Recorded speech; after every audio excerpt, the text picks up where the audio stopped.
Great Pride for inviting us. My name is Jaqs, Aquines. I'm Melanee Hunt. And we're both advisory group members of the Anti-Racist Organizational Change Project through CommunityWise. It's made of racialized Black, Indigenous folks that work out of the community where it's built. First, I'd like to acknowledge that we are here on Treaty 7 territory, home of the Blackfoot Confederacy, home of the Siksika, Gaina, and Piikani nations, as well as the Dene people, and the Stoney Nakoda, which includes the Wesley, Bearspaw, and Chiniki nations, as well as recognizing Métis Settlement Region Alberta 3. We'd also like to recognize that there are also other First Nations, Inuk and Métis people who live, work, and play here on this land. And it's important to do this land acknowledgement, not just because it's one of the 94 calls to action, but also because it helps us contextualize our own identities as settlers, some of us, here, and understand how we can better relate with truth of the history of this land. So we're going to probably first play, get an introduction that we usually do in AROC.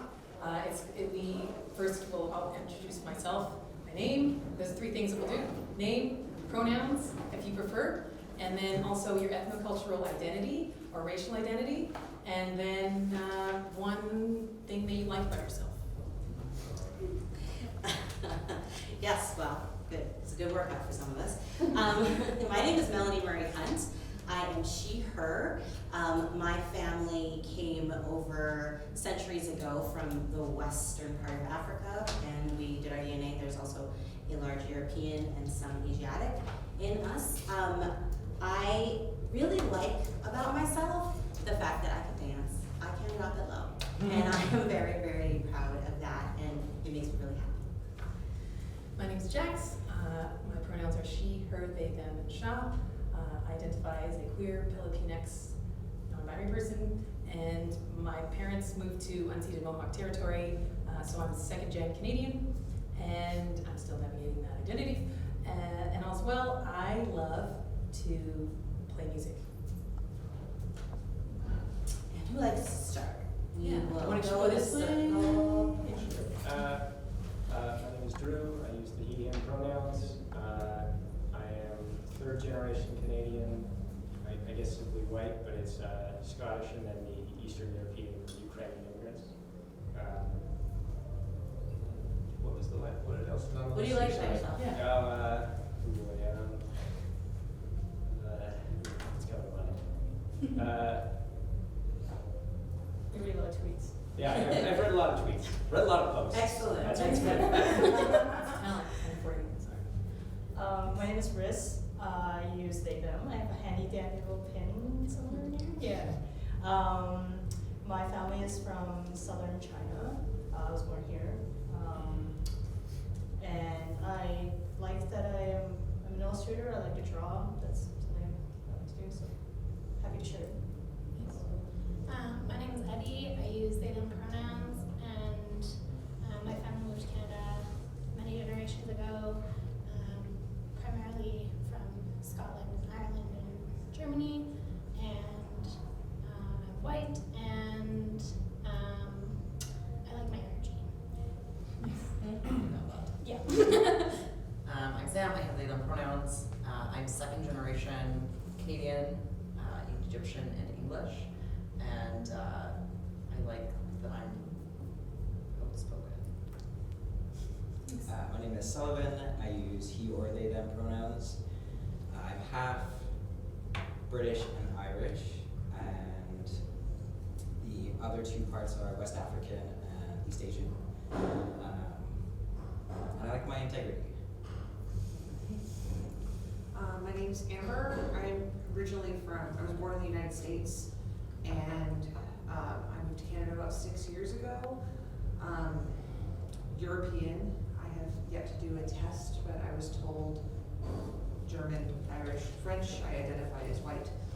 And one thing I like about myself is I love to educate and I love to learn. My name is Mike. I guess pronouns he, him. I identify as Canadian, but I guess more Asian because it's my family culture from China.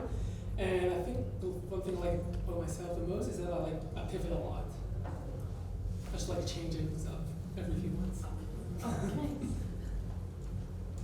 name is Jennifer Lenny Brockman. I use they them theirs. But I always use she and her, she and her as well. I just call myself a mutt. I'm a little mix of Moulin Cree and Scottish and Italian and British ancestry.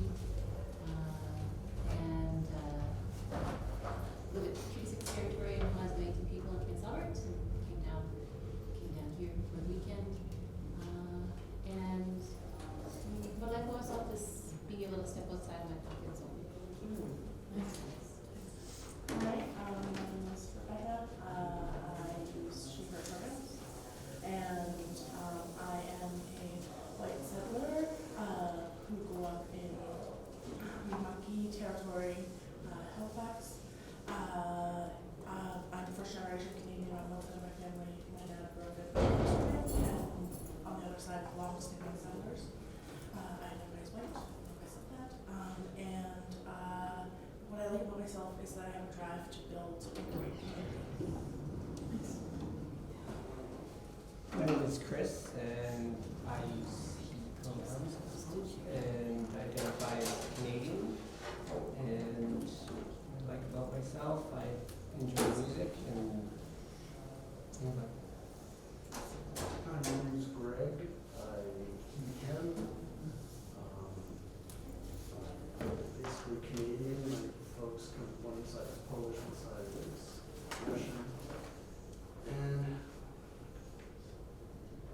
I like that I have great patience and perseverance.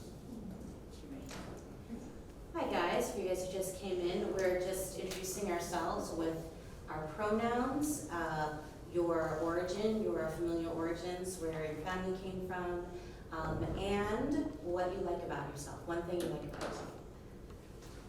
Hi, I'm Julie. I use she, her pronouns, and I'm Mennonite background, so I'm from Russia area, which was Russia, Ukraine. Anyway, settled. And one thing you like about yourself? I like about myself that I'm artistic. Nice. I'm Shannon. My pronouns are they, them, and I'm also of Melanee backgrounds of Russia area. And one thing I like about myself is that that's tough on the spot. I said dance, and I feel really trivial now. Everyone's like, I'm really philosophical, so Okay, whatever it is, you know? Yeah, that was good. Yeah. I really like cycling. Yeah. Yeah. What did you say? Cycling. Cycling, awesome. Thanks. I'm Linda, background, heritage-wise, is Irish, Scottish. My grandparents came over here back when they were giving land away for Britons, and they were homesteaders. My great-grandparents, actually, homesteaders. My grandfather grew up in a sod house in Saskatchewan. I go by she, her pronouns, and I like my moral compass. I'm Callan. I go by they, them, and my background is like Holland, I think, and I like my style. I'm Susanna. My pronouns are she, her. All of my grandparents were homesteaders, i.e. settler colonizers from Norway. And I like that I made it here even though we were late. So. Thanks. Excellent. Thank you guys. Very nice. Right. So great. Thank you guys for sharing a little bit of yourself today. And in light of that, I just want to let everyone know that this is a safe space, and we would like to adhere to the Accountable Spaces guidelines. So we want to make sure that everybody has the chance to say what they need to say. So one first rule of Accountable Spaces is share the space and share the time. So that means that we want to hear what you have to say, and we will always respect that, but also be aware that other people might not feel as comfortable as you in speaking. That's always my thing, is to remember, not everybody wants to stand in front of people, but You know, and some people might need a little space and a little room to do that, so remember to pass the stick, as it were. The other thing is to be aware of your privilege. So to know that, once again, some people might not feel as empowered as you to speak. Some people might feel more empowered than you, and be aware that other people might not have that kind of freedom. So once again, it's basically the same type of rule. Do you want to? Yes, and we'll be sharing, some of us may be sharing some personal stories, so let's abide by the stories stay, but the lessons you can take with you. Yeah. And if something triggers you, if it feels uncomfortable, whatever you feel, please feel free to leave the room, take some time out for yourself, come and speak to us afterwards. Whatever you need to do, we want to support you in that. So. And also please use I language if you're going to be sharing any sort of lessons. Just speak from like your own experience or a lesson that you took from another experience. Yeah, like I feel statements, that kind of thing. Mm-hmm. Okay, so first Any of all, questions? any questions about that? Yes, and if there's another aspect of the accountable space guidelines that you'd like to add, please let us know. If there's something you want to share, is anybody have anything to share about how they feel safe in a space? Okay, so if there's anything comes up, let us know. And Jackie and I are going to just introduce ourselves really, really briefly. Take it away. Yeah, so I do a lot of anti-oppressive work in Calgary. I work with the Anti-Racist Organizational Change Project through CommunityWise. I'm also a board member of Voices, the coalition of Two-Spirit LGBTQ2IA plus racialized people of color, also straight people as well. And I am also on the truck board for the chair of the Equity and Safer Spaces board, and we are also facilitators for Equity, a consulting firm that works in equity, diversity, inclusion, and I'm really excited to talk to folks today. I'm working on my company, which is called Alpha Male Productions, and that company engenders equity through examining really thorny topics like race, class, gender, and making it really entertaining and fun, and engaging and compelling. And we'll see a little bit of that today. And I was also part of the founding member of Voices. And yeah, so I'm really glad to see you guys. And now we want to open up the floor and ask you a couple of questions. First of all, what's a bystander?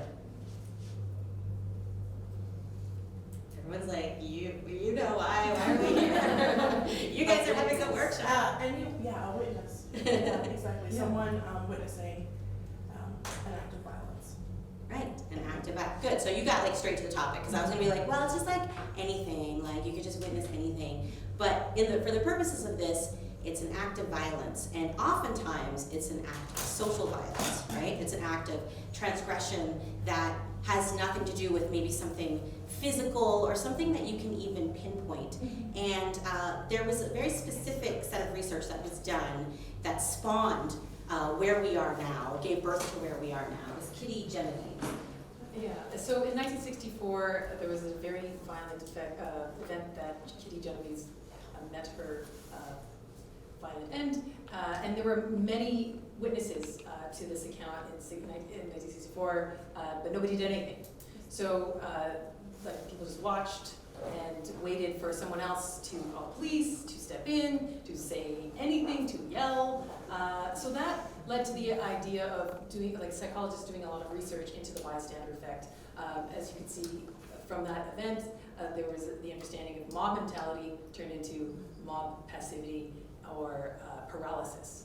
And you can understand why, possibly, definitely, safety is a concern when we're looking at why people don't involve themselves as a bystander, or even not wanting to seem like out of place. If it's a friend that's being the person who's doing the acting of violence towards the other person. It's also about like a social, I guess, like just not wanting to step out. So we want to equip you with the idea that a bystander is someone with a choice. And voice. And voice, yes. We like the way that rhymes, so we're gonna say it. So a bystander is someone with a voice and a choice and a voice. So it's not just about, bystander implies passivity, paralysis, but what we want you to walk away from here is that you are not paralyzed, you are not passive, you have power, you have choice, you have agency in these situations. And we have all been there. I have done that many times on my own behalf, watching other people, where I stand there and I don't know what to say. I don't know how to say it. And we want to start greasing those muscles and getting you able to at least think about it. You don't have to always do it in the moment, and we'll all get to that. So we're going to do a first exercise. You've got a beautiful multicolored paper there that I really, really love. I don't know about you, but I'm a Jaqs called me, what did you call me? A stationary nerd. Yes. So, yes. But I am one too. I Yeah. like more pen Yes, pens. you have to admit that. So what we want you to do is just to write down really briefly for about 2 minutes your goals. Why you're here. What do you want to get out of this? Oh, yeah. And here's a couple of pens. Oh, thank you.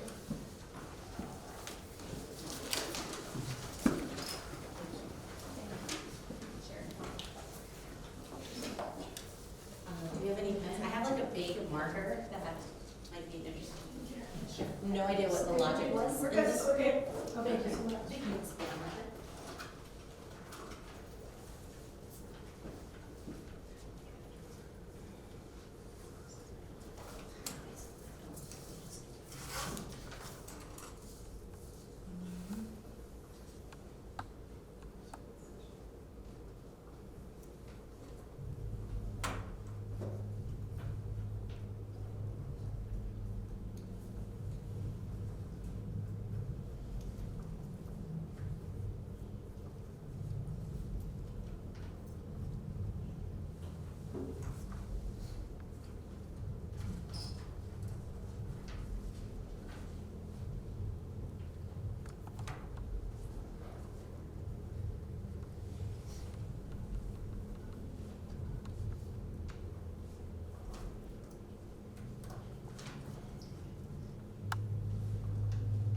One more minute, yes. I was wondering about that slide. The slide. What do you want to know? Well, all of them are like verbs or action statements except for one, which is bystander resources, and I'm wondering what you refer to. Oh, sorry, that was a mistake. Well, there are resources, and those are, and we'll table that to a little bit further into the discussion, but there are lots of resources in terms of information, vocabulary that you can use to empower yourself. A lot of times when we're bystanders, we are gaslit, right? We're gaslit into thinking that, why are you making such a big deal about this? This isn't da-da-da-da. You're the only one that thinks this way. And one of the biggest psychological supports for me is realizing that in this particular space, I might be the only one who thinks that it's wrong to out someone or shame someone for their orientation. But I know that there's a lot of resources, language, and support out there for me and the person who is the object of the oppressive act. So that is a large compendium of information out there. We're going to give you really minor links to people that you can start looking at in terms of anti-racism work. But there's so much more, and once you start getting out there, I don't want to use this negatively, but it's a rabbit hole. There's so much more information. Maybe dominoes. I'll find the right metaphor. But I wasn't sure how to fit into that space of that slide. No, actually, but we do have resources coming out, but that was maybe a first I personally stand by it, and I like it. I'm glad, because I think that's a huge But it's thing. interesting because you pointed out how It's true. bystanders are sometimes view themselves as passive, and so every statement on there was active, verbal, call to action almost of how to create accountable space, but didn't. We're there's going no to change counter that. action in that We'll statement. change that. I'll send you. We'll change that to bystander, source it out. Whichever, I'm just- That's what we're gonna do. We're gonna change it to bystander, seek it out, source it out. Okay, so does everybody write their goals? Yeah. Okay, so partner up.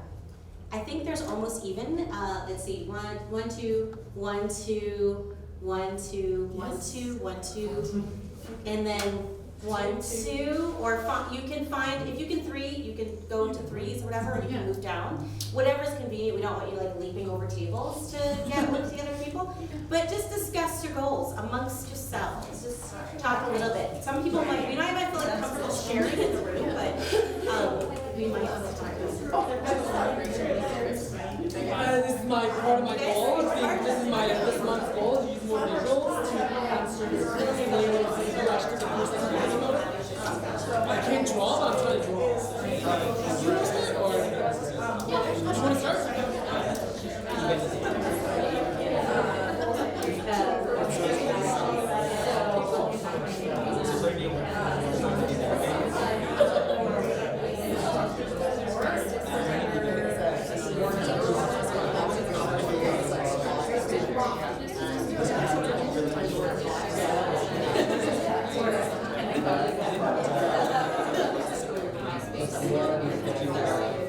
Yes.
Okay, 10 more seconds. Get it all out. Life story.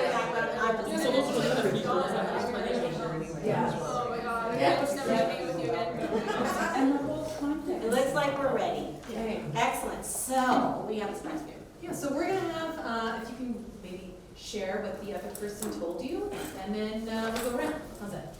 Okay, so then, yeah, there's a reason for this. So if you're a bystander, you want to start to flex your ability to listen, to take things in, to be able to empathize with the other person, and if you have to, tell their story for purposes of remedial effects, then this is just a little practice in that. So, yes, would someone like to volunteer to tell? We will choose. I choose yes. Sorry to volunteer. Sam said that they are, I think the one that stood out for me was like, aside from law enforcement, like what are some of the options for bystander intervention? And then we came up with one together. Yeah. Excellent. Can you share that? You're I another was gonna level of pass this it. workshop. I was gonna pass it on to Sam to say the thing that we put together. Okay. But, Awesome. sorry. No, the other thing that we were talking about was we need to know like more options for what happens if the police are involved and they're not helpful or they are the problem. Excellent. This is an advanced level of, because you guys are already like problem solving, so excellent. Very impressed. Very good. Okay. Anyone who wants to go next? Okay.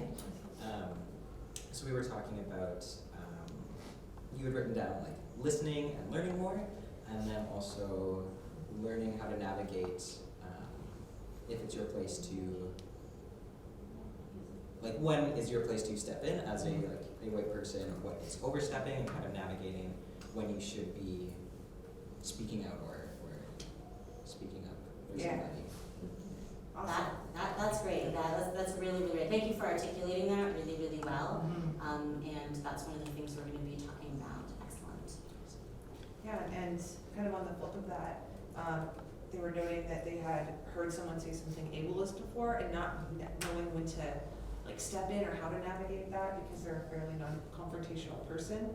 So getting more things in the toolbox, and also like as a person of color, like how to combat those things. If racism is put, those acts of violence are against them themselves and the others around them. So. Great. Thank you. Very great listening, you guys. All of you. Yeah. Yes. Question first. So just to be clear, like a verbal act of racism is considered an act of violence? Well, it's not an act of physical transgression, but social violence is real.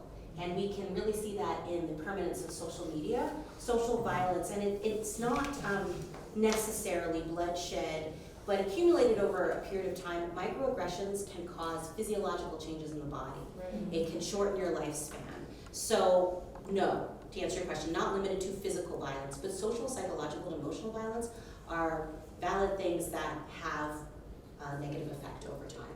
Okay. And the term violence is also, you might have heard of something called lateral violence, where marginalized groups may also oppress other marginalized groups. So it's a similar type of social violence where, like say in the LGBTQ2SIA plus community, some lesbians might have judgment towards bisexuals or pansexuals. So it's a thing. Yeah. So no one needs to, prove your gayness, your queerness. Gender is a fluid thing, and I think that's also part of the learning, the bystander resources part. Excellent. Who would like to share? Yeah, so we were in the trial, but what I heard specifically you say was that your social location, specifically your whiteness, how to utilize that without talking over or stepping over the boundaries of like empowering someone to speak for themselves. And that was the conversation that we had specifically that you had spoken about. Yeah, and I remember you said that you wanted to use your like social position like in the queer community to further like empower like racialized LGBTQ plus people and make sure that all of your places were safe for everyone. Nice. Okay. And Anyone else? if you don't feel comfortable sharing, that's totally okay. Yeah. So just make sure this is not like you have to. No Yeah. coercion here. So is anybody else want to share goals or anything? Yeah. She was talking about working in post-secondary schools, making sure that there's safe space for all students, and there's certain groups in terms of indigenous students, we international students, where there's some conflicts or verbal words is probably not the most friendly of words, I guess. So I think the focus will try to create some safe space in terms of how to diffuse some situations and creating a safe space in universities, post-secondaries. Excellent. And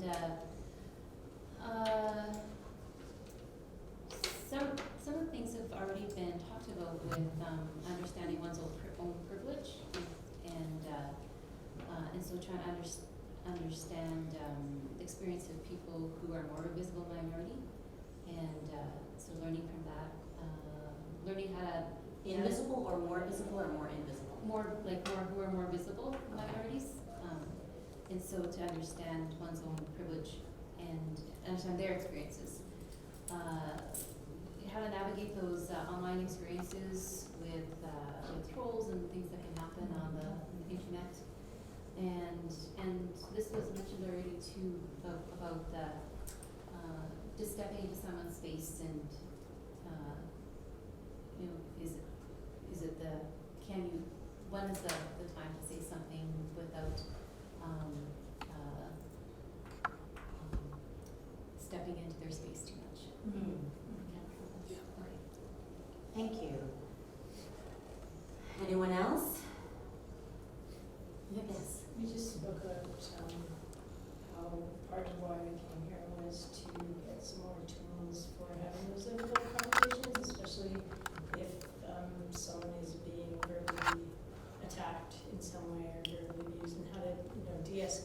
diffuse the situation, but also stand up for the person that's being wronged, so to speak. Whether it's a daughter of one of us, or whether it's someone we don't know, basically. Yes. Thank you. We talked about whether it's sometimes not even possible, like to intervene, like when it's not safe to do so, like or what tools you have to do so, and just concerns around that sort of side of it, how to intervene safely, I guess. Execute violence if you can. Yeah. Thank you. Okay. That's a lot of really great notes here, and I appreciate that everybody's considering consent. We will get to those, some really great tools in a few moments here. But we're first going to define what harassment is. Maybe somebody needs to read that out. Anyone care to read today? Yes. Oh. You're a sharp reader, don't you? Harassment is a form of discrimination. It includes any unwanted physical or verbal behavior that offends or humiliates you. Generally, harassment is a behavior that persists over time. Serious one-time incidents can also sometimes be considered harassment. So this is a definition, thank you, that was defined by the Canadian Human Rights Commission. It's found on the Alberta Civil Liberties Resource Centre's webpage. So if you wanted to also look up some more terms that we'll be throwing around throughout this presentation, it's a great resource.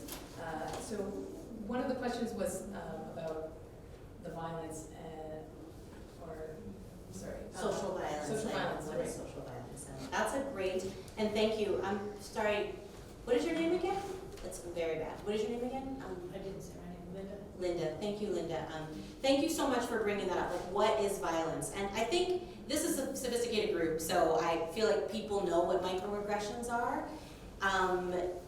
But we have some examples, because sometimes I find myself as a recipient of daily microaggressions.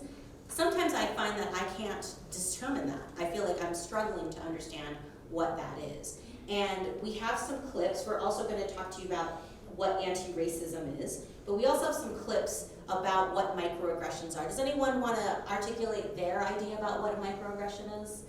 Does anyone want to talk about it? Yeah. I just had someone describe it as like death by 1,000 cuts. So it's like small or micro comments that maybe aren't like overtly discriminative, but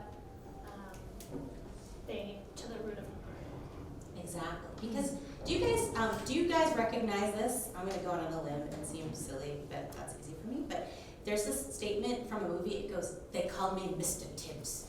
Do you guys remember that? Do you guys know what that is? They called me Mr. Tibbs. No one? Okay. That was a movie called In the Heat of the Night.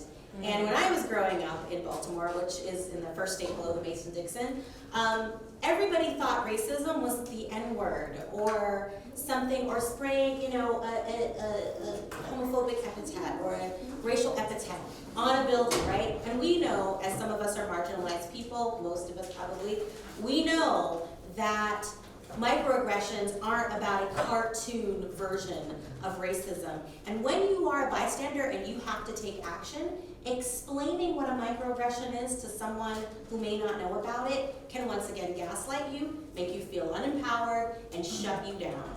And so we want to just remind you what microaggressions are so that when you see it, you have the confidence to know what it is. So nobody can say, "Oh, you're just so sensitive." You're not sensitive, you're aware. And I want that to be one of your catchphrases if needed. I'm not sensitive, I'm aware. Because people will often try to convince you that you don't know what you're talking about, that didn't happen, etc. I just want to add to that what Melanee was saying, that sometimes we don't have the ability to articulate it in the moment because you can feel your heart in your throat and you start like your blood pressure is really high and you're elevated. So you might not be able to articulate it in the moment, but you can tell that something like a transgression just occurred. So when you were saying like, when do you step in? I think when you feel the impulse to say something, just say something. Even if you say, what you said there didn't really made me feel kind of uncomfortable. I'm not really sure why, but maybe we could just talk about that. If you have that relationship with that person, and if not, then there might be other ways to at least step in. But considering that you don't even have to have the terminology to really pinpoint what you said, and especially if somebody's there who's under duress. Yeah. When you know that they're being, they're definitely in trouble. Like they could definitely use your assistance. And we will get to 5 methods to, this is a highly intuitive work, so it's not always easy to formalize, but we're gonna get to 5, we're gonna get to the 5 Ds, but first we're just gonna go a little like a trainer in microaggressions or macroaggressions that could lead to physical altercations, and smaller ones that exist in various places. And Jackie, can you, before we start that, can you just talk about the different places that microaggressions can occur? So the main 3 places, of course, are public spaces. When you're out and about, walking around town, at the grocery store, on public transit, or waiting in line in movies, and you can overhear something that with somebody that's a complete stranger, or something happens to you. But if you overhear something and you want to consider if you're going to get involved, this is where you'll have some tools. The second place is definitely the workplace, whether it's on site at your work, at your job, or when you go off site and you're like visiting somebody. But if it's within the workplace, like you were talking about, sorry, right? Me? Yeah. Oh, Eddie. Sorry. Yeah. So you were mentioning like who to go to if there is a certain like who to report to if there's an event that happens on the workplace. Of course, there's channels to go through like HR and then your supervisor. But and then the third one is private spaces with your family, at family dinners, or at a wedding, or Happy hour. Yeah, there you go. I feel like a lot of bad things happen at happy hour. Yeah. People get really loose. So we're gonna get into maybe just like a job site confrontation. And this is an example, well, we'll get to the 5 Ds, but this is an example of a direct intervention. This is someone who is the object of a microaggression, but it's a direct intervention.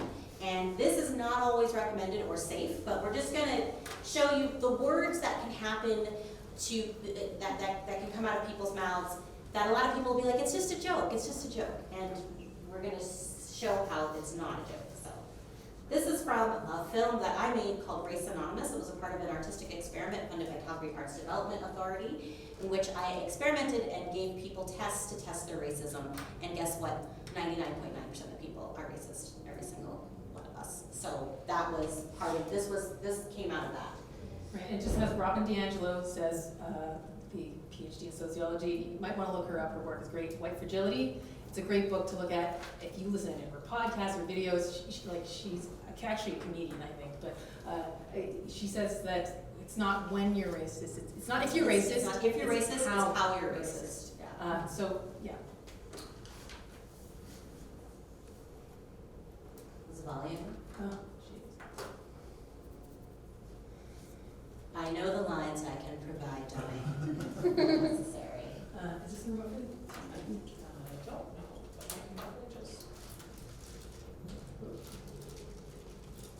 Okay, maybe that didn't need too much. Maybe the word is not here. Like maybe we get back to work. I should unmuted my computer. Oh, is it Well, muted? yeah, it was muted. I'm gonna lower this down in case. In case it Yeah, I'm sitting right here. I think you're not. Very funny, very funny. Oh, never mind. You can take it back a little tiny bit. And like the other day, I was walking across the street and there was this black guy was coming across the street and he like gets all up in my face and staring me down. Like, oh yeah. The context of this gentleman is he's at a 12-step recovery group for race. You're going to go to the pockets of beers with them? Yeah, no. Well, those guys over there whisper to each other. Hey, I'm drug dealing on site, eh? Do you lovers whisper what I'm doing? Yeah, very funny, very funny.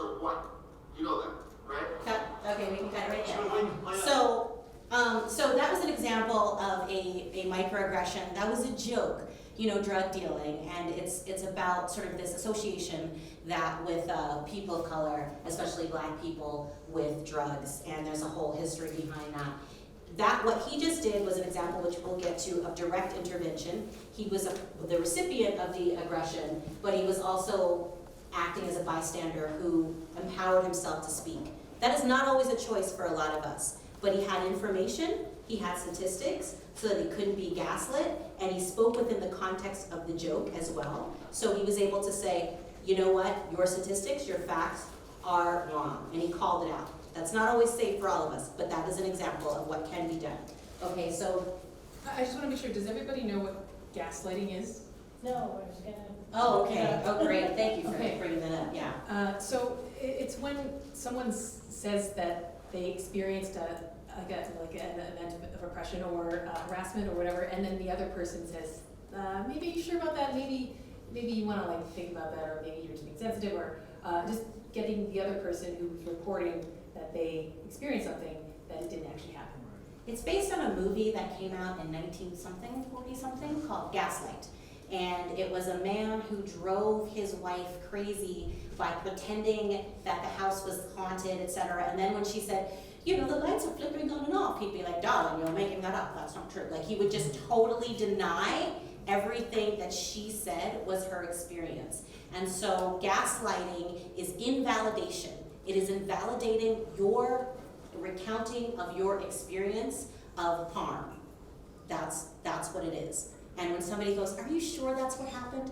That's not the right question to ask. Exactly, that's also re-traumatizing the person who's telling you the recount of that event. I think when we hear an event of oppression or harassment, I think sometimes we want to comfort the person by telling them, are you sure that you should really take it that way? But I think it's now a time when we can actually validate that person's experience and then go from there. I think that's a really great way of becoming an ally to somebody and or being someone of support as opposed to gaslighting. Yeah. Okay, great. And if you have any other questions, please feel free to stop us when we continue on. Yes, if there's words that you're confused about or terms, or just ask us. Did you happy to tell you? Yeah, so this is the second part of the film series, and this is called Do the Math. This woman is her character identifies as biracial. She's indigenous and white, and this is a scene in an office. So this is another way that aggressions can take place, and another less volatile example of a microaggression or a transgression. Brazil. Canada. I was born on a reserve. Just take you a moment to let that sink in. Hi, Heather Rainful is supposed to be a university student. I am a university student, a grad student.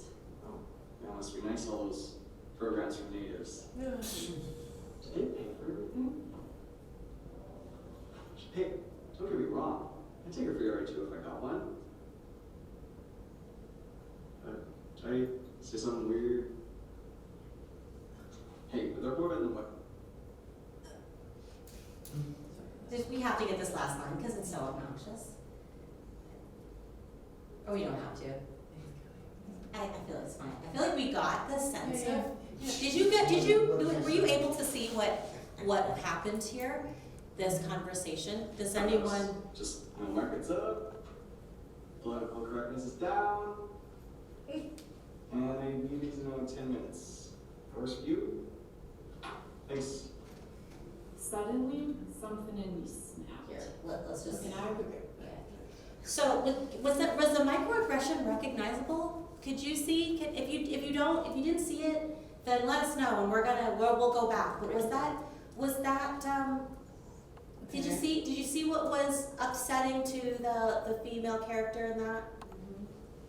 Anyone care to articulate it, just in case somebody doesn't see it and they're too embarrassed to say? Because I know that we all do this, we all make those mistakes. I have been like, where are you from, are you mixed? And I have a mixed child, and I feel like I can say that because my child, no, you can't. Yeah. Like, you know what I mean? Like, you can't say that. And so sometimes we don't recognize it. And one of the things that in further workshops I'd like to do is destigmatize our ignorance around race so that we can actually grow. The more we have shame about it, the more we're like, well, I can't admit that I don't know this, and then I feel ashamed, and then the problem perpetuates. So can someone, for those who might not know, or I can do it, or Jack can do it, can someone identify where the microaggression was in that? It's just on basically all those stereotypes that everybody, was brought up with, so to speak.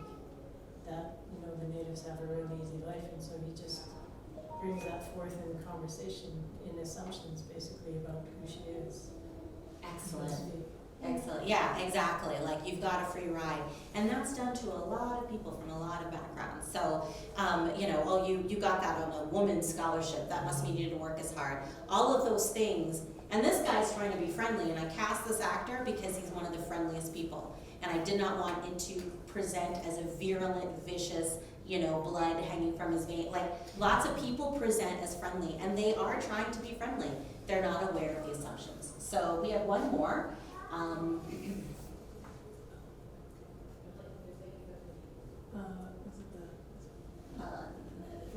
No, it's the on the bus. 5 things you should know. No. Homophobia, social anxiety. Very good.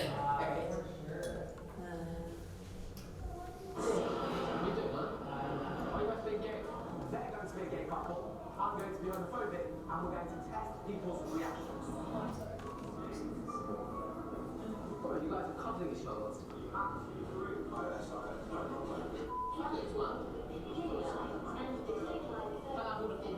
They're kissing in public, It makes me feel sick.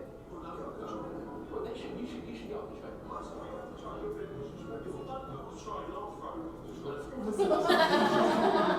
That's some bystander revenge right there.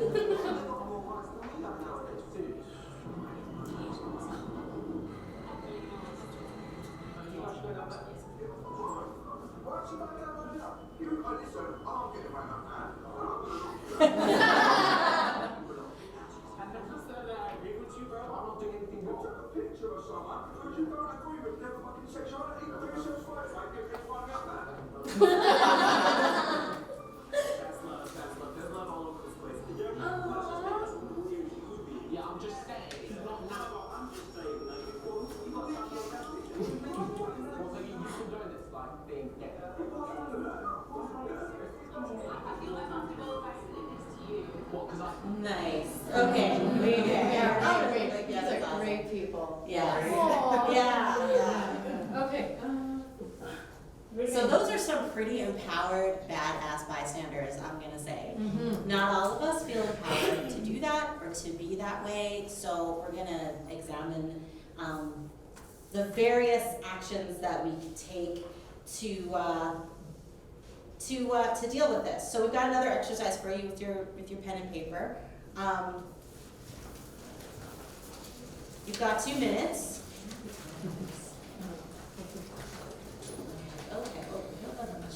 Okay. Okay, so you've got 1 minute to write down a microaggression that you've witnessed. And yeah. In each space or just one? Just pick one space. Okay. One space. If we had 4 hours, then we could go 2 different spaces, but just pick one space that you. And it doesn't have to be on that list. It just has to be something that you've witnessed, and it could be your whole life. It could be something you've heard about.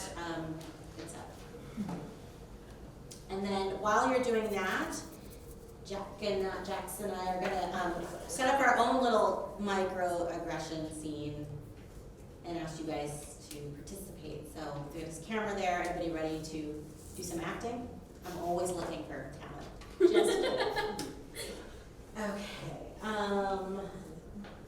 So we're gonna. Do you want to do the 5 keys first, or do you want to do the snare first? I think you think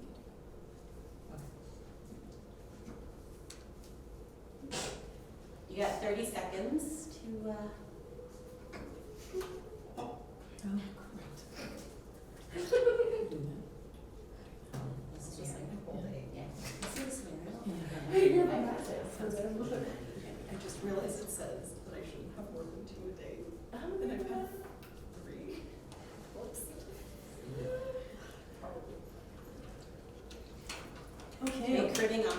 there's microaggressions. Okay, so you get that all written down.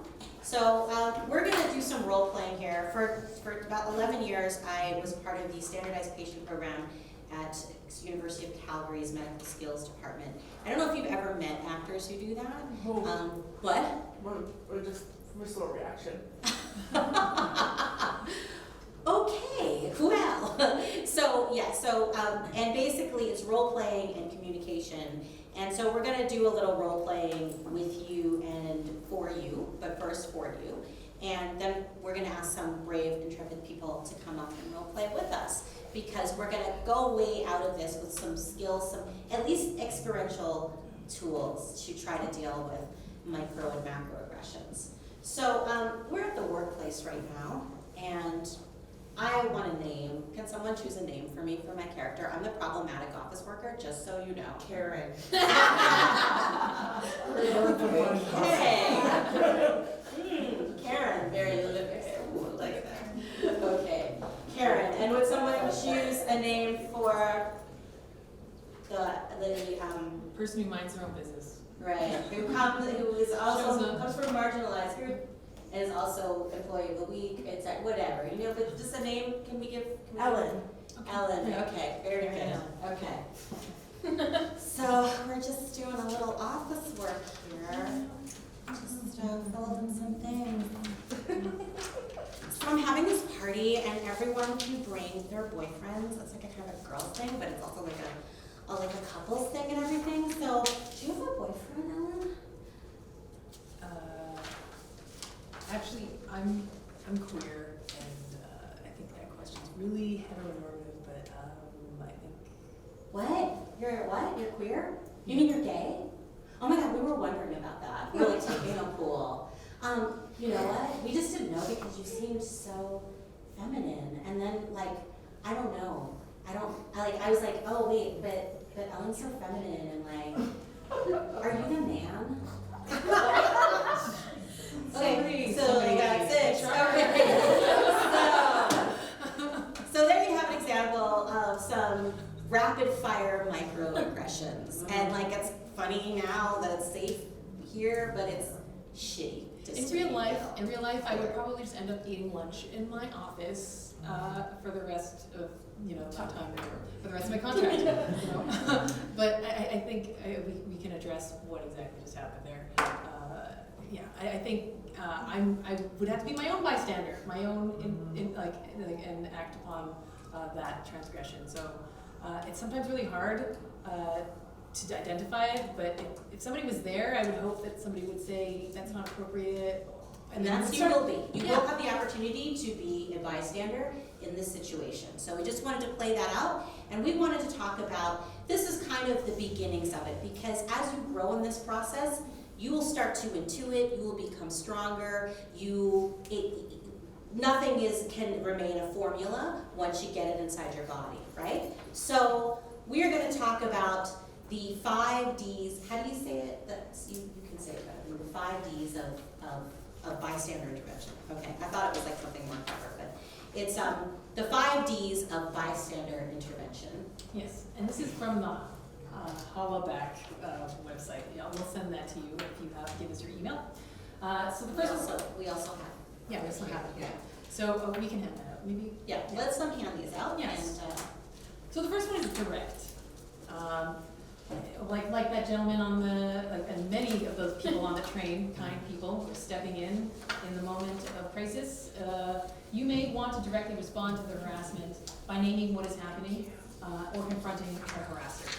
And that sometimes cannot feel safe to do in the moment of crisis, but I think just like in any anti-oppressive, anti-racist work, it's a muscle. You have to keep doing it, keep reading, keep hearing, keep talking with your colleagues and friends about it, in learning more about how to be more engaged in identifying it when it happens.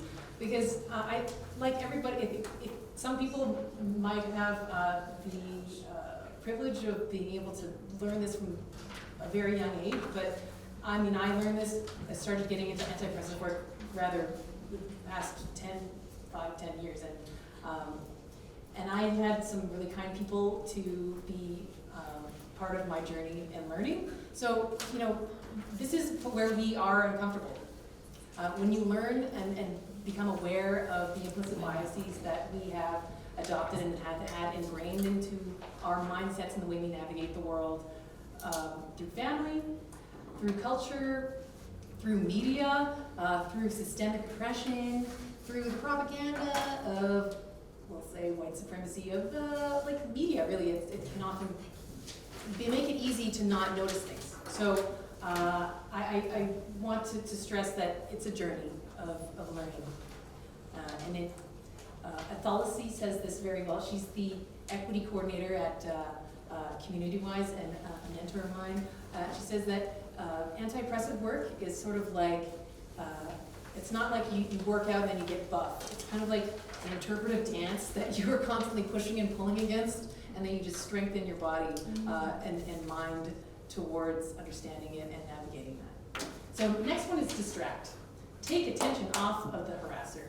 Get in the way.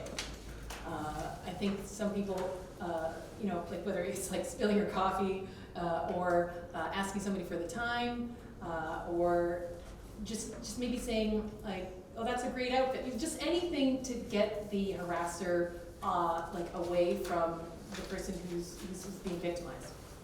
One of them is pretend. One of the things you can do in the train is pretend to be lost.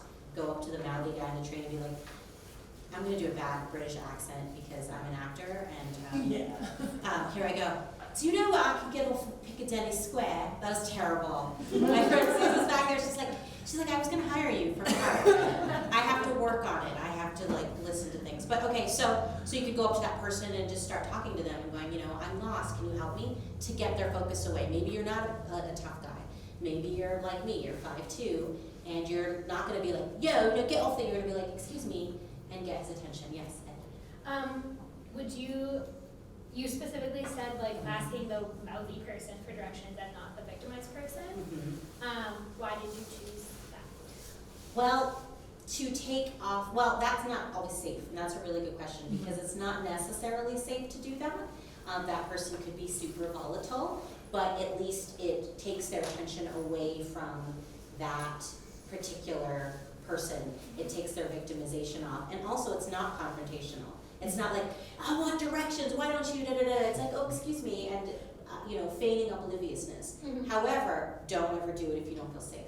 But like, could you also feign, like I would have thought, if I was in a situation, I would have wanted someone to ask me, so I could be like, okay, let me show you, let's like leave. Exactly, yes, exactly. So like, if you could you like feign like ignorance, but just ask the like victimized, because my like instinct is to like look towards the victimized person and not like put my back towards that person. Yes. I don't know. So I just wondered why you chose the like alley person. Probably because I'm slightly a confrontational. Okay, yeah. so it's just I'm just a little aggressive, and I will like, you know, I'll do that. But like if that's not a safe space for you to be, then don't. That's my intuition, and ultimately it's going to be about following your gut and staying as safe as possible. Yeah. Okay. You know, that's not always my thing. Okay. But if you can just say anything, like in the moment, and then choose the most comfortable path, that's probably the first thing to start. And it says accidentally or on purpose spill your coffee or make a commotion, get in the way, talk about something random and take the attention off the harasser, continue what you're doing, etc. Whatever you can to create a distraction is great, and just make sure that you're safe, even if it's guiding the person out, taking the person who's being victimized away from the situation and walking. I do not recommend at all getting in the face of the person in any kind of confrontational way unless you're skilled and or you have like 5 people ready to back you up. But de-escalation, I think, is the prime thing to do. You know, if someone's riled up, no, you might not want to ask them for directions. I would, but Or if it's in the workplace, then you can always go to that person who's the harasser, the loudmouth, and say, excuse me, can we just talk for a moment? Then, because you're far safer, of course, in the workplace in some ways. Sometimes, Yeah. And we're on to. Thank you. Sorry. No. Thank you for that question. It's a great question, thank you. Unsafe. You were Any? Oh, no, I was just saying their workplace unsafe. Great. Alright. No, It's a joke. joke. I've never been in a safe workplace, but that might be, okay. Okay, So, next one's delegation. Great. So when you ask for assistance, for resource, or for help from a third party, yeah, then you can bring someone in, whether it's, like, say if you're on the train, if there is someone who is an authority, like, I don't know, the police on the train, like, sometimes that could be a great resource and sometimes not. But it is great to have someone who's an authority. Like, when we're looking at spaces like this, like there's scaffolding of responsibilities for an event. So we have Calgary Pride, who's our host. They're the organizers. They are responsible for our safety. If ever there's an escalation of an event, we'd hope that, well, that's definitely in place where somebody would be removed if there was, where our safety was in danger.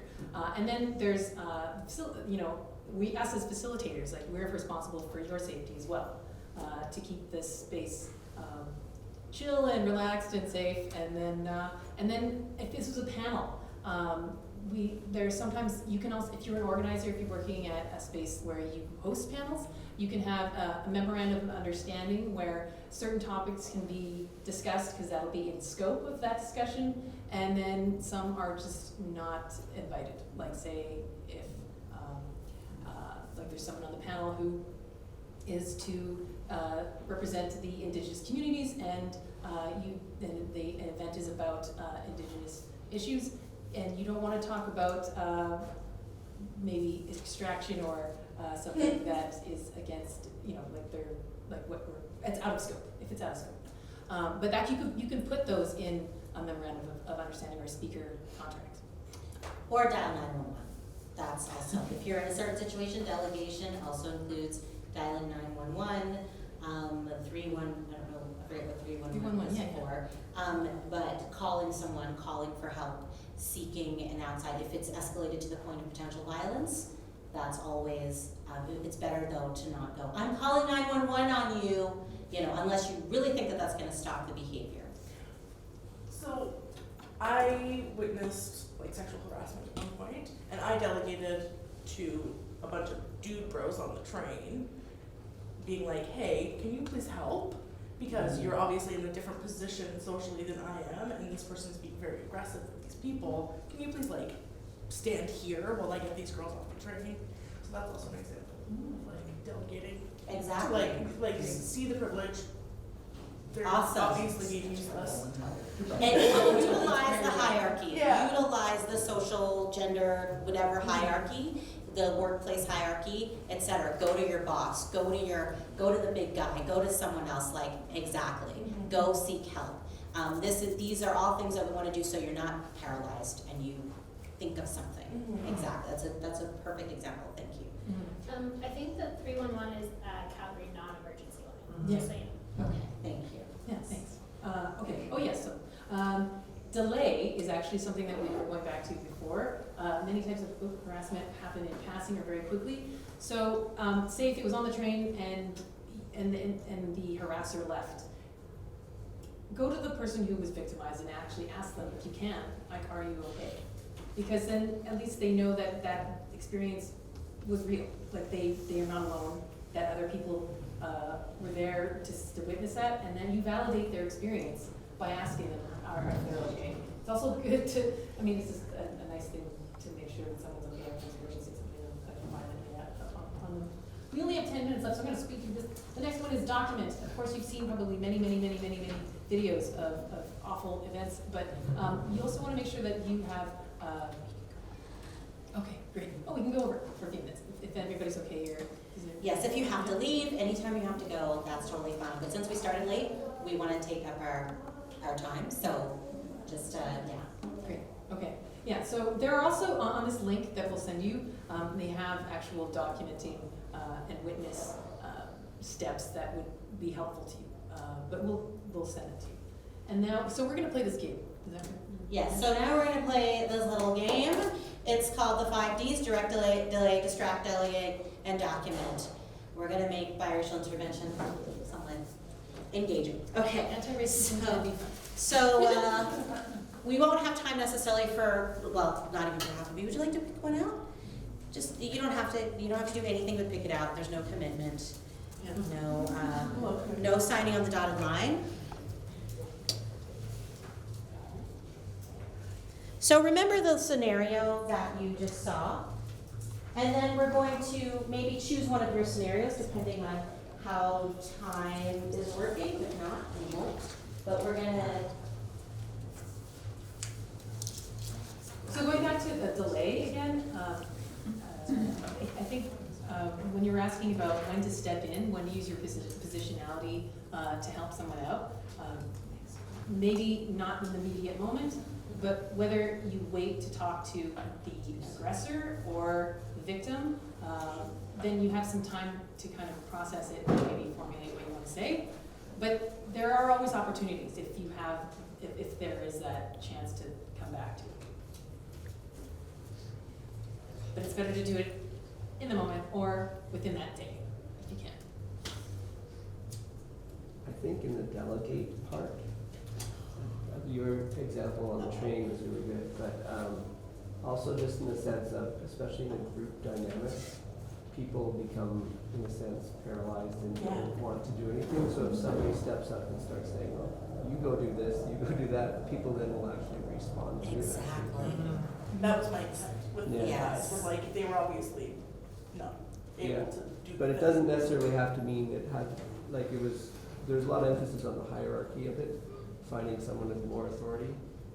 It's not always necessary, like in terms of just getting something to happen. No, not at You all. can just find, hey, you go do this, please.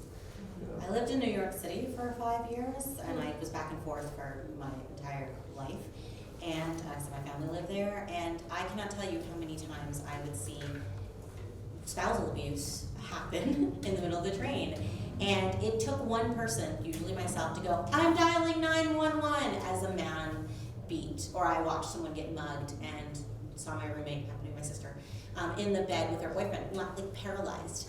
And so I didn't like, my sister's boyfriend is taller and bigger, but I didn't ask him to go outside and beat the crap out of the muggers, just called 911.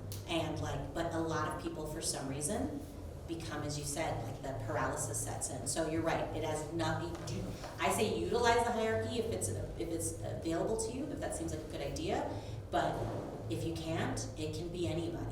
Just get someone, exactly. Okay, so now we're going to play a game. I'm always looking for talent, so anybody want to come up and do some acting? That really made you comfortable, didn't it? Just kidding. Okay, everyone's like, what? I have to act. Just kidding. This is just a role play exercise, and we would like for someone to come and kind of work in our office with us. I'm Karen, the lovely Karen, and this is Ellen, and we'd like someone to come up and be the third coworker. Oh, everyone's so excited. First one, you don't have to do anything.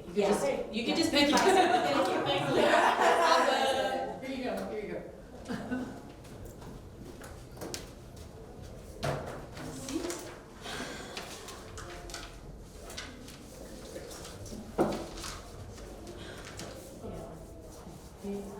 Want a character name? Oh, anybody want to give Linda a character name? Who's the bystander that you really appreciate in life? Yeah. Who's your favorite bystander? Kayla. Kayla. Thank you for providing a lot of things to us. I appreciate that. Karen and Kayla. I feel a movie title. Okay. Kayla, Ellen, and Karen. Oh my gosh, you guys. So I finally got the invitations after this party. Well, it's just like email invitations and everything. So I hope you guys can come, and it's like everybody can bring their boyfriends. So everyone, Kayla, are you bringing your boyfriend? Are you married? I don't know, whatever, you can bring your partner, what do they call this partner now? What? Significant other. Okay, you know what, sometimes I go so. I'm gonna bring my so, I think that's so funny. Okay, so, anyway, and you're bringing your boyfriend, right? You have a boyfriend, right? No. Can we back up a second? Yeah. I'm not really comfortable with how just assuming that we all have boyfriends. Oh my God, what? Are you okay? Are there not people out there who might not be partnered? Like you're just assuming that everybody has a partner. You're assuming that everybody has a partner of a different gender. Very heteronormative. That's a good term. Yeah, heteronormative. Okay, cut. Very cool. So what did you pick? I didn't do what this is. Very nice, very nice. You followed your instinct. You're direct. So that was just an example of direct in the workspace. How did that feel? It felt okay. I was getting really angry at you. What a biatch you Yeah. See, that is a tool. The anger, the rising like heat into your throat, where you're like you could feel your heart thumping in your throat. That's when you could say something. Even if you just said, "Hey, I don't know why I'm uncomfortable, but you're making me uncomfortable." And that breaks up the aggression, the transgression that's happening. That's that's good. Wow. Yeah. Wow. I'm My afraid. face just got hot. But okay. So wait, we're gonna keep you here for a second. Okay. So who got delay? Who got delay? Anyone got delay? You got delay. Okay. All right. So okay, yes, you did a fine job. You've just stunning. I was gonna ask you to try something else, but we've got a delay here, so we're gonna do that. And what could be the follow-up to that conversation? Like, what could Kayla do after this conversation when Karen is going like, I don't understand, why is everyone, because Karen might just stay in an obtuse space, a willful, disingenuous obtuseness for her whole career and life. So what is there anything else that can be done about this? Is it necessary to just break it up, or is there any follow-up, anything like that? Keep that question in your mind, because we're going to explore that with delay. Let's give a big round of applause.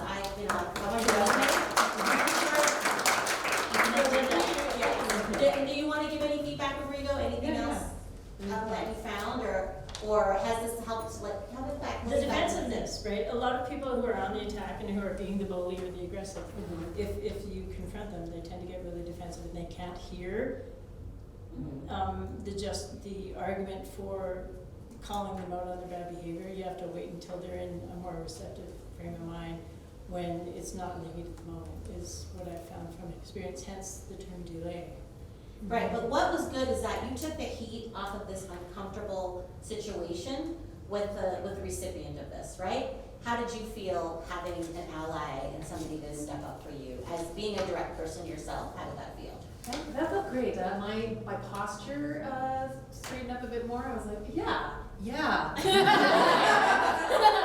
I was ready to say what I needed to say. I'm gonna cry. Like, that was awful. It's a terrible space. Yes. I think. Oh, sorry. And also, like, I noticed what you said, some people might not have partners, so it didn't immediately go to, like, queerness, which I think like, sometimes is a way to, like, take the pressure off. It's, like, kind of not necessarily direct, but, like, a way to, like, suggest another reason why Karen's being, like, weaker and problematic. And it doesn't just highlight the person's orientation. It's not like, I'm taking up for you, you poor thing, who has sort of like, it's like a general kind of thing. That's great. Thank you for observing that. That was totally awesome, and thank you once again. Like, I'm kind of like reeling from playing this character. I'm like having stuff happen. I'm like, I hate this, but like, so that's why I was like, oh wait, let's do something else. But no, like that's great. That was actually really, really awesome. All right, thank you. Okay. Yeah. And sometimes even, like, say if Ellen leaves and maybe Kayla wanted to have a conversation with Karen on, like, separately, you know? Let's explore that with delay. Yeah, let's we talk talked about that. So we have a few hints for delay there. Should we get another scenario, or should we continue with this scenario? Let's continue continue with this for delay, and then we're gonna pick out another scenario and work on other things, okay? So we're gonna redo this. I love this. I love playing this character. This is, oh. Okay. Oh my God, my party is coming together. It's gonna be so nice, you guys, because I'm gonna get catered, okay? So everybody's gonna bring their sweethearts, bring your boyfriend, bring your boyfriend. You're gonna bring your boyfriend, right? I don't have a boyfriend, but. You know what? I know someone I can introduce you. No. You are so cute. I was just like, wow, you're just like so amazing. And I have a single friend, like single people can come too, poor things. Hey Karen, I have something I gotta show you over here. Can talk to you. Oh, okay. All right. I'm almost done these. So, okay, but I'm totally gonna give me your number. I'm totally gonna hit you guys out. Okay. What's up? Yeah, so I really think that they're talking about expectations of heteronormative. Hetero what? Okay, just assuming that everybody's straight like you is really not cool with us. I think Yeah. you just gotta stop the talk like that. I wasn't trying to be mean. I just wanted everybody to go to the party. Like, why are you attacking me? I'm not attacking you. I feel like you're just angry at me for no reason. I'm trying to like get everybody together and. Freeze. I should have started that. I should have started that with leading with compassion. Say it back. Let's do that back. Delete. Okay, hold on. See, I'm even learning how to do this, and I'm like, yeah! Okay. This is because it's super triggering, and Yeah. that's the whole point, is to manage that. Okay. Lead with compassion. Hey, Karen, can I just talk to you for a second? Sure. Okay, so I'm like better than Tinder. I will so find you. What? Yeah, so I appreciate that you're really excited about your wedding and your party, and that you want to invite everybody and make sure that everybody. Oh my God, are you coming? I think that maybe you might want to not assume everybody is straight, and maybe leave room for people to live the way they do. Like invite people with their partner. Ellen's not straight. Yeah, it doesn't matter. It just like maybe just not speak with the assumption of Oh my God, did I sound like prejudiced or something? like just a little bit. Oh Just a little bit. Oh, It's okay. It's okay. You know I didn't mean it, right? No, I know. I'm so sorry. I know you didn't mean it. Okay. See, but this is an example of like intention versus impact. So, like, I'm not straight either. So I felt a little. I just felt. Are you just I'm just dating kidding. I'm each not. You're awful. Okay. Side note. She's awful. We have a stronger vetting of interviewing people for employees. But yeah, I think that maybe you might want to not assume that. And I just speaking from my I'm so experience, sorry. Like I'm I felt so. a little. Oh my God, I feel really bad. It's okay. Okay. And you know you might do it again, but just maybe move like understanding that not everybody is straight. Okay. Yeah. Thanks. Yeah.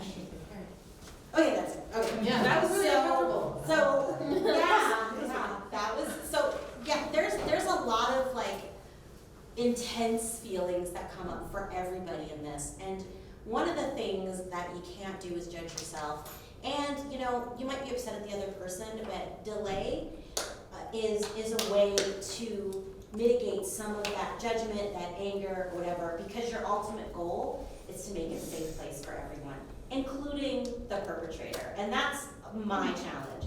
I get mad, and I get mad, and I stay mad. And I don't like people, and I get upset about things. And one of the things, my biggest learning challenge, is to make sure that I first try to utilize empathy. And as, which character are you? As Ellen. Ellen, yeah, I got the, but as Ellen said, we have to show our colleagues the difference between intention and impact. And I love that you brought that up. Yeah, I think it's also a muscle that I need to exercise, moving with compassion, thinking with empathy towards positive intent. You know, like people just want to share their joy, and then I it might be a new way of thinking, you know, like it's, not everybody's aware of I'm not aware of all my implicit biases. You know, I'm constantly learning, and it's uncomfortable when you tether that threshold of like, oh, I'm problematic. Not everybody. Some people are mean. Some people are jerks. Like some people are like subconsciously always like, you know, one-upping and doing mean things to people. And everything. Even those people, you can't get into their mindset. Assume the best. Give them the opportunity to say, I understand that that wasn't your intention, but this is the impact. So that even if you can tell that that person's always like, oh my God, your car is so small, like whatever, you know what I mean? That kind of person that always finds a put down. Even in that respect, show that empathy and acknowledge their intent. Does that make sense? Or do you have any like questions or challenges with that or anything like that? Because I do. I struggle with that. I'm like, okay, you didn't mean that. And I know you did. But you know what I mean? Like, so that's the, so do you wanna to do some role playing? Jaqs, I forget her name now. Ellen stepped up and you were Kayla, the bystander. Do you wanna try again and maybe try a delay tactic or? Yeah, I can try, I guess. Okay, awesome, yeah. I just left. Okay. Okay, and then we're gonna get another scenario, because I feel like we got this, Yeah. kind of, by the time we we'll wrap it up, okay.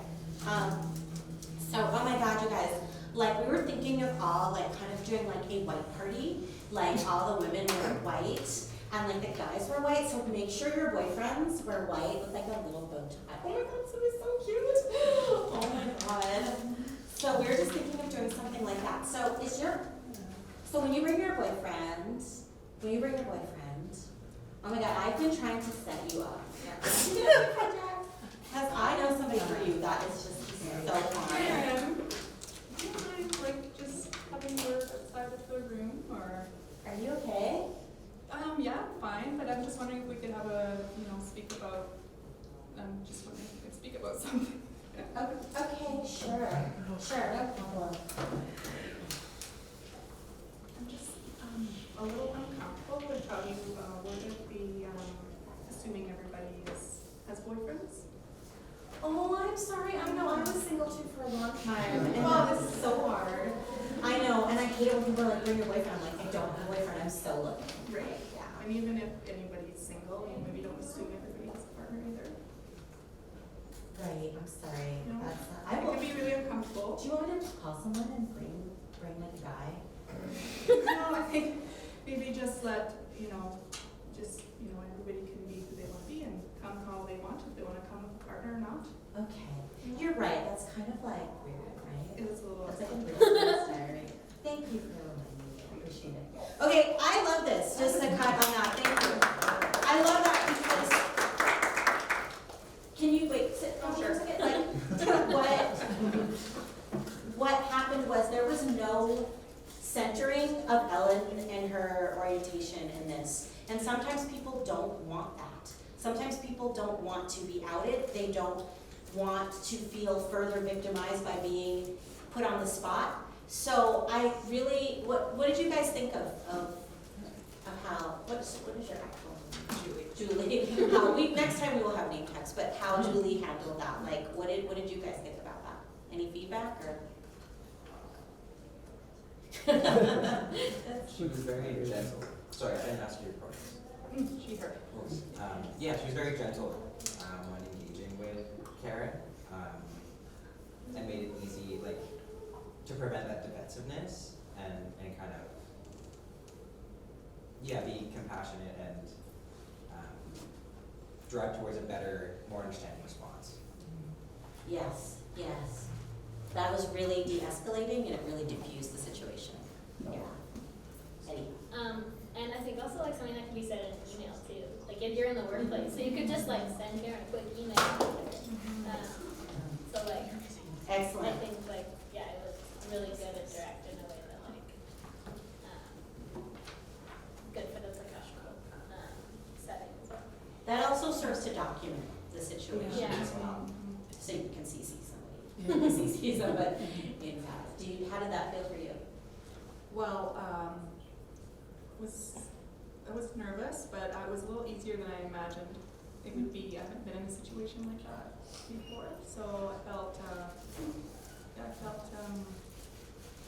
felt okay with how that worked out. Good. Do you think that in the future, like just practicing a little bit might be helpful? Yeah. Oh, that's awesome. Yeah. Great. Great. How'd you feel? Good. I that was great. I would not have needed consent, but sometimes at certain instances, you might want to ask the person who is uncomfortable in the situation if what they would want, right? And don't assume. But that was great. Like I wouldn't have. I would have been great if that happened in your life. But sometimes in another situation, you might want to ask the person, what would you like? I saw that happen. What would you like? How would you like to move forward? Would you mind if? Would you want me to talk to them, to Karen about that? You know. Exactly. That's one of the biggest. So in the delay, one of the things that they suggest is checking in with the person later.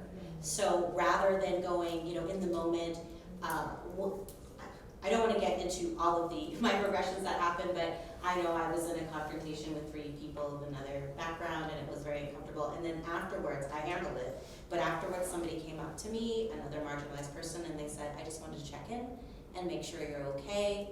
And do you need anything? And I totally felt for what you were experiencing. They couldn't do it at the time because they were working, but they came up to me and just was so supportive and empathetic afterwards, and that meant so much to me. And it means so much to people in that situation to go to them and say, hey, are you okay? To check in.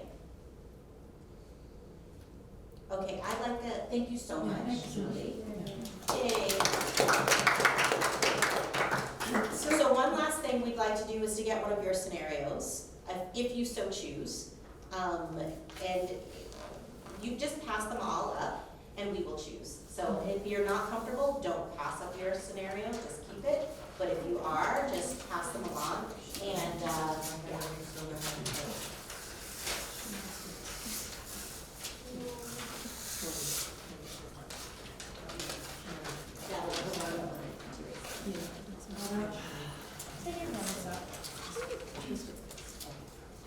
Thank you so much. Thank you. All right, mix this a little bit.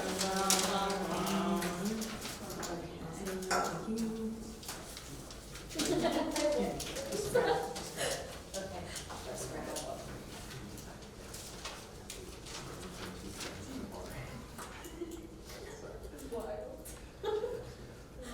Excellent. Okay. Okay. Is it okay if we read these out? Yes. Yes. Or should we? Yeah. Let's just let's act out so that we can. Okay, so we need another person to come up and role play with us. Yay! Yes. Can you say your name again? Sorry, we did. It's Callan. Callan. Thank you, Callan. Can you pronounce again? Well, let's get Callan. Hey. Yay! Okay.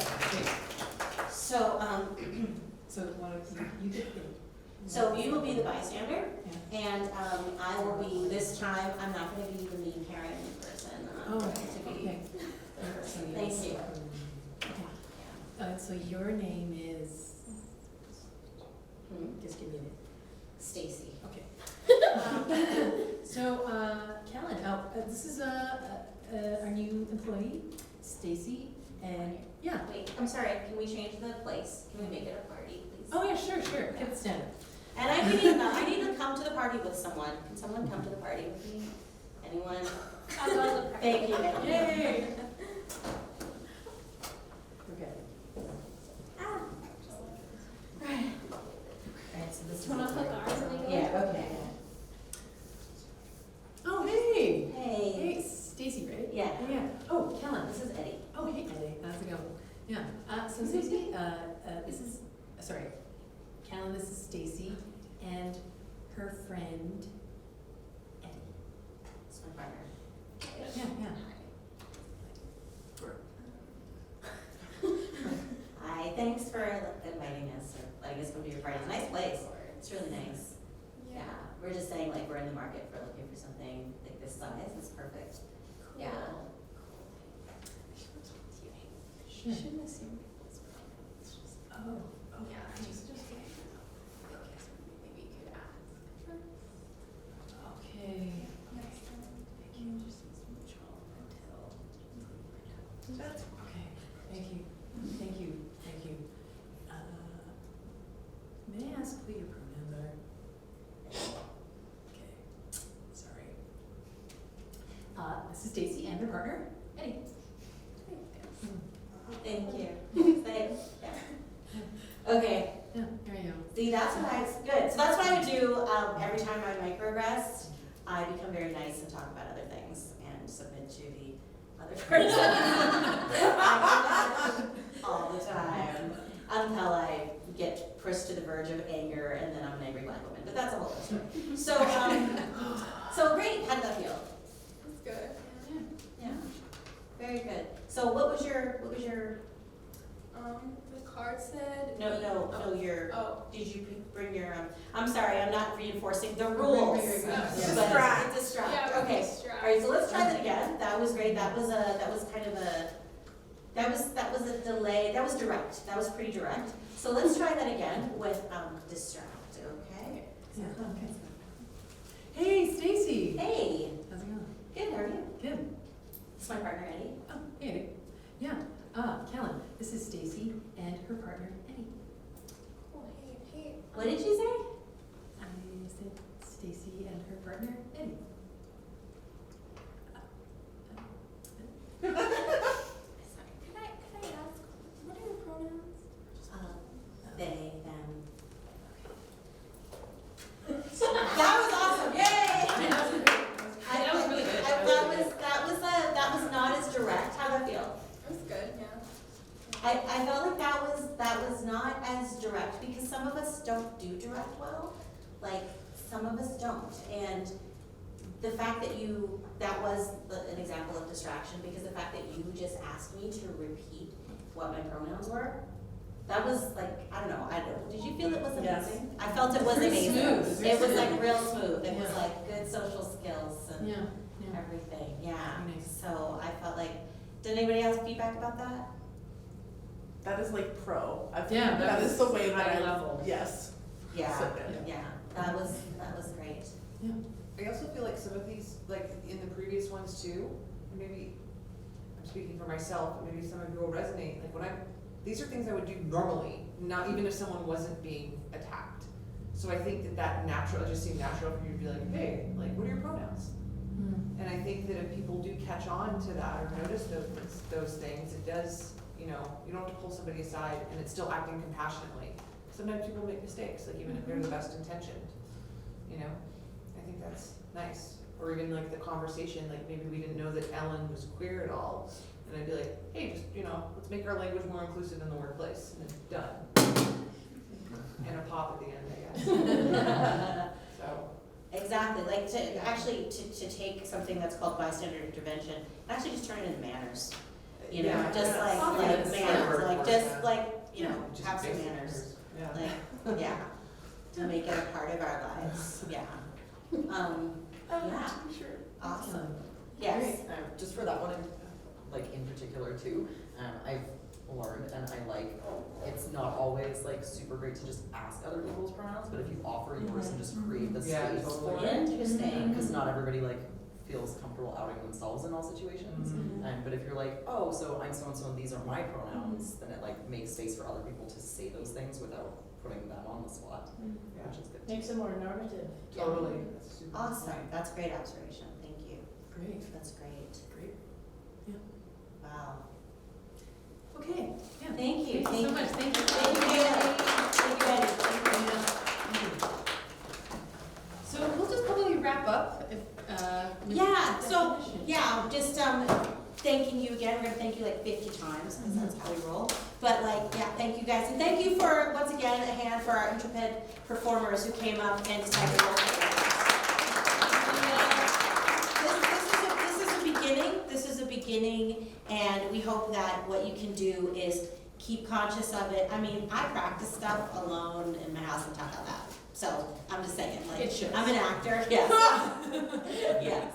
I'm an actor, and I talk to myself all the time. I'm like, oh, when I go to that audition, yeah. So like, if you find situations happening like this, do a little role play in your own head before you go to your boss, before you go to your, whoever it is.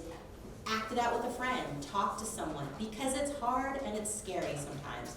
If you're not necessarily a direct person, it's not always easy, and don't beat yourself up because you didn't handle that, or you didn't see that, or you didn't know that. And with anti-oppressive work, anti-racist work, the understanding that it's anti-racist puts the action into it. So as we defined bystander earlier on, bystander is a person with a voice and a what? Choice. Very good. Or backwards. A choice and a voice. Yeah. So I'm just going to read this out. Anti-racism is the active process of identifying and eliminating racism by changing systems, organizational structures, policies, and practices and attitudes so that power is redistributed and shared equitably. And if you have a chance to take a look at the Anti-Racist Organizational Change Project through CommunityWise, it's a great resource.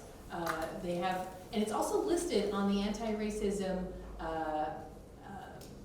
fund, like the grant that's offered by the Alberta government.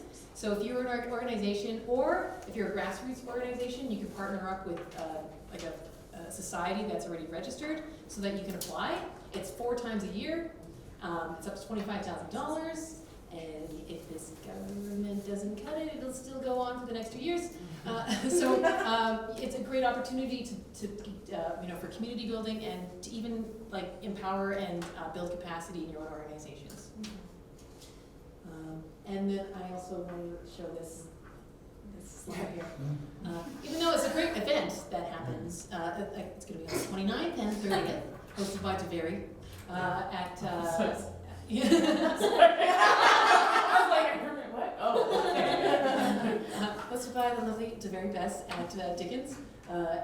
Reverse racism isn't a thing because racism is a power dynamic, and it's privilege oppressing those who are marginalized. So, if you have any questions about that, anybody have any questions about that? We hopefully, I think we have the links on. Yeah. But we can give you the links to Robin DiAngelo, who is a white anti-racist speaker or activist, and also Tim Wise. I really think that also we have links to Jessica Lee, who does MTV Uncoded or Decoded.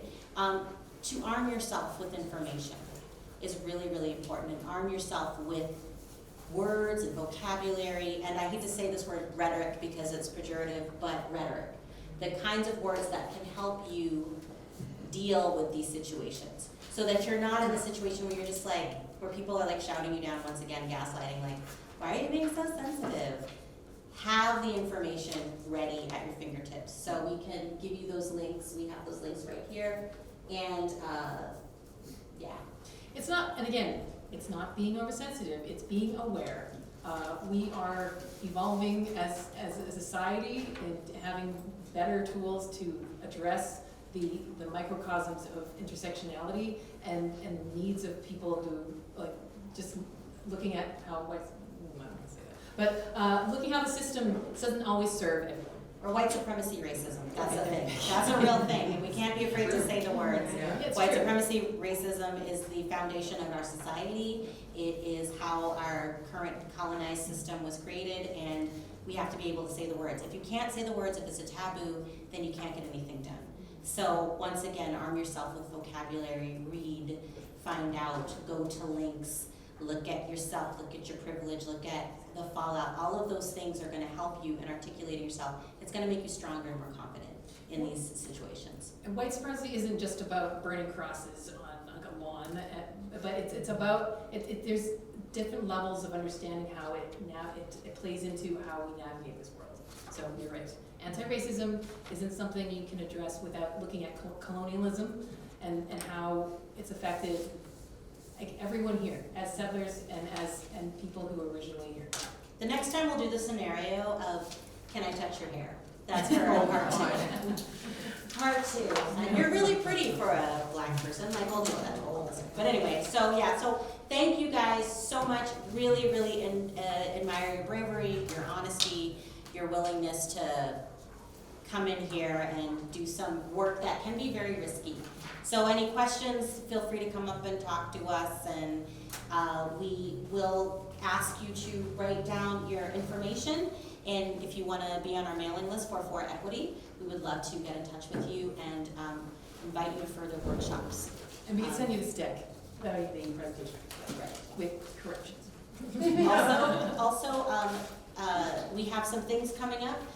One of my films, Do the Math, which is part of the Race Anonymous series. It's a 12-step program for recovering from racial dependency and addiction that I made up, but is now actually around the world, or in California, that's not the world. But anyway, it will be aired on the Independent Film Channel that is coming out of Edmonton in September. If you're on the mailing list, I will keep you aware of all of that. And and Jaqs has Yes, and I also have been working on a book and a photo exhibit coming out this 30th, August 30th, on Friday, in Ramsey. I can send you the note, like the invite, but it's a book on LGBTQ2IA+, Filipinx in Canada, north of the 49th parallel, that's what the book is called, but inevitability, because there isn't enough representation for Filipinx, queer, trans folks, and I think representation is a really powerful tool in validating one's experience and helping one navigate with more empowerment. So thank you all. Give yourself a round of applause.